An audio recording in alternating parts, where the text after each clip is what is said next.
அடுத்து ஒரு சதவிகித கணக்கு, ஆனா ஸ்கொயர் ரூட்டுக்குள்ள இருக்கு. எப்படி ஈஸியா சால்வ் பண்றதுன்னு பாருங்க. Square root of 64/100. ஏன்? ஒரு பெர்சன்டேஜ்ன்றது 1/100. அப்ப 64% அப்படின்னா 64/100. சரியா?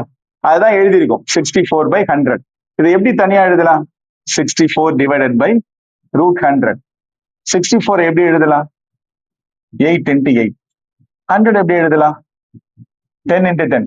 அப்போ ஏற்கனவே சொல்லியிருக்கோம், ரூட்டுக்குள்ள 2 வேல்யூ இருந்தா ஒரு வேல்யூ எடுக்கலாம், ரூட் கேன்சல் பண்ணிடுறோம். இங்க ஒரு வேல்யூ எடுக்கிறோம், ரூட்டை கேன்சல் பண்ணிடுறோம்.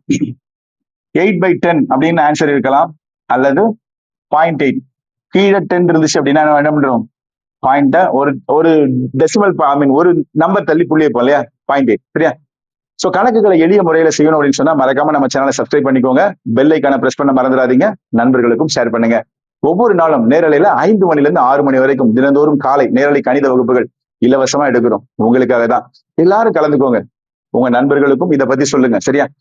வர பிப்ரவரி மாசம் 1ஆம் தேதியில இருந்து ரயில்வேக்கான சிறப்பு வகுப்புகள் எடுக்கிறோம்.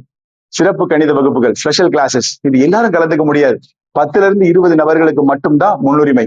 முன்னாடி வர்றவங்களுக்கு மட்டும்தான் முன்னுரிமை. கமெண்ட் செக்ஷன்ல சார் எனக்கு ரயில்வேக்கு மேக்ஸ் கிளாஸ் வேணும்னு சொல்லுங்க. உங்களை தொடர்பு கொள்வோம். நீங்க எங்ககிட்ட பேசலாம். உங்களோட முன்பதிவை உறுதி செய்யலாம். நாளை மறுநாள் ஞாயிற்றுக்கிழமையிலிருந்து தினந்தோறும் இரவு 9:30 இருந்து 10 மணி வரைக்கும் தமிழ் வகுப்புகள் நேரலையில சொல்லித்தரும். உங்களுக்கு தேவையான தமிழ் சம்பந்தமான சந்தேகங்கள் அத்தனையும் கேட்கலாம். உங்களுக்கான பதில் உங்களை தேடி வரும். நன்றி.